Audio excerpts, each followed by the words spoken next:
Hello everyone.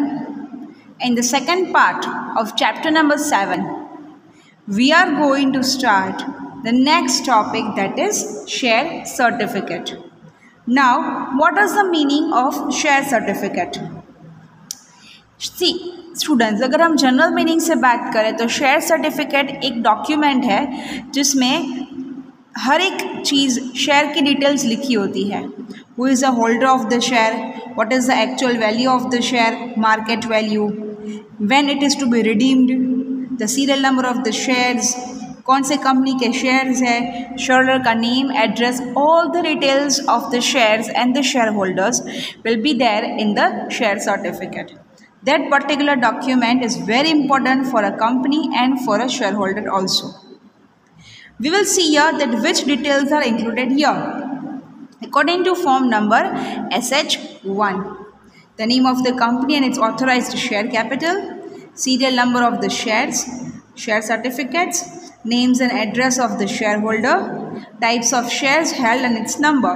कौन से type का शेयर है, इक्विटी शेयर है कि preference share, and the number of shares held by the owner, nominal value of share and paid up amount thereon, की nominal value कितनी है, and then the date and day of share allotted, कौन से day पे और कौन से date पे शेयर अलॉट किया था, authorised director and company secretary की सिग्नेचर होगी, and companies common seal impression, what would be the common seal of the company, उसकी image, everything will be mentioned here in the share certificate.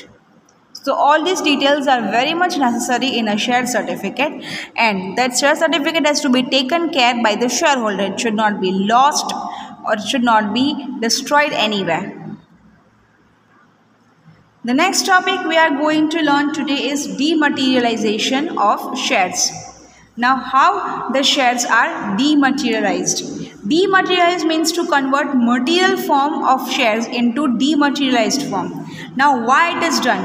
Because a share certificate is a primary evidence of share ownership. It is very much necessary. Sometimes it may happen that the share certificate, original share certificate, is lost or stolen or destroyed or torn. कभी वो फट सकता है, कभी stolen हो सकता है, कभी गुम हो सकता है, कभी उसका डिस्ट्रॉय हो सकता है. It is very long and tedious procedure plus costly procedure for a share holder to again make that share certificate, because सबकी सिग्नेचर चाहिए उसमें और वो ओरिजिनल सिग्नेचर वापस ना भी मिल सके. सो ये सब डिफ़िकल्टीज अवॉइड हो, इसलिए शेयर्स को मटेरियलाइज्ड फॉर्म से डीमटेरियलाइज्ड फॉर्म में कन्वर्ट होता है, मतलब फिजिकल फॉर्म से इलेक्ट्रॉनिक फॉर्म में कन्वर्ट हो सकता है. So that's why the share holder does not have any problem when they are having soft copy of the shares. और ये शुरू किया था सेबी ने, according to the guidelines given by SEBI, जो इनकी मेन ऑफिस है मुंबई में. अकॉर्डिंग टू देयर प्रोविजंस, जिसको भी शेयर परचेज या सेल करना है उनको शेयर सर्टिफिकेट लेना ज़रूरी है, and they have to open a demat account in the bank.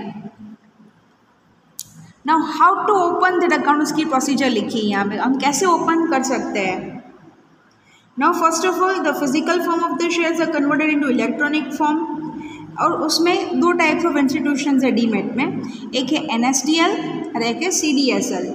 Now these institutions take the responsibility to protect shares, bonds, जो भी स्टॉक इश्यू किया इन्वेस्टर्स ने वो सभी की सिक्योरिटी रखेंगे, उसका प्रोटेक्शन रखेंगे. They take the whole responsibility, and then after they open the demat account. Necessary documents like ID proof, photograph has to be given to the bank, and then the demat account can be opened. उसकी procedure लिखी है कि यहाँ पे document submission करने के बाद मिलेगा, that is PAN card, residential proof, identity proof, income tax return, passport size photo. Investor has to give client agreement on non judicial stamp paper along with application form. Client का भी agreement है कि नहीं वो ज़रूरी देना पड़ेगा stamp paper के ऊपर एप्लीकेशन फॉर्म के साथ, and then the account, demat account will be opened. The next topic is various ways to issue shares. How can a person issue shares? Company कैसे शेयर इशू कर सकती है, उसके 3 तरीके हैं. To issue shares at face value और at par value, at premium और at discount. Face value और पार वैल्यू मतलब ओरिजिनल वैल्यू पे। जो कंपनी के शेयर का प्राइस है 10 rupees, if the company issues the share at 10 rupees only, वही सेम प्राइस पे, तो उसको बोलते हैं पार और फेस वैल्यू। प्रीमियम मतलब कंपनी प्रॉफिट ऐड करके सेल करती है।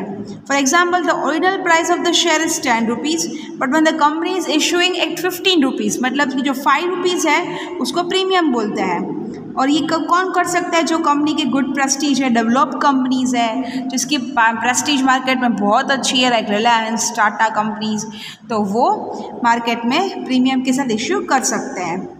And the last one is issue in shares at discount. अब डिस्काउंट में कौन इशू कर सकता है?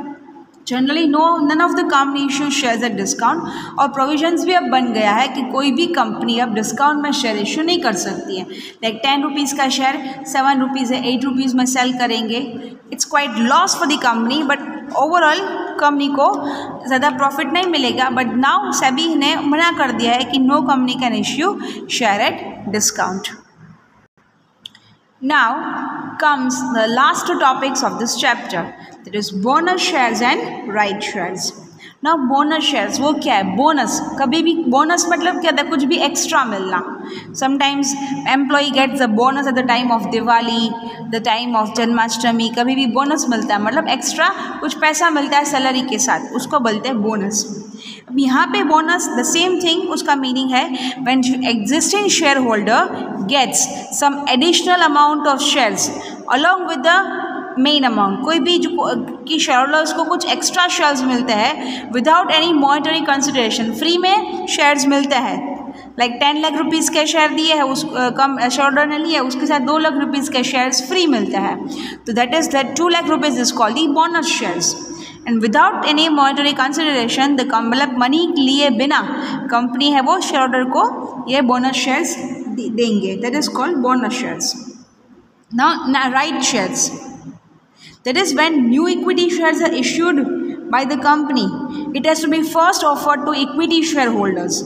कोई भी इक्विटी शेयर्स मार्केट में इशू करते हैं तो सबसे पहले उसका राइट होता है जो एग्जिस्टिंग इक्विटी शेयर होल्डर्स होता है उनको सबसे पहले शेयर्स मिलते हैं, उसके बाद दूसरे लोगों को शेयर मिलते हैं, तो that share is known as right share. Right क्यों है? मतलब क्या वहाँ पे राइट लिखा है? क्यों? Because the existing equity share holders has the right over the share, they have the first right over those shares, इसलिए इस नाम दिया है right share. So issuing equity shareholders, existing equity shareholders get the right for the first new equity shares. That's why it is known as right shares. That's all in this chapter.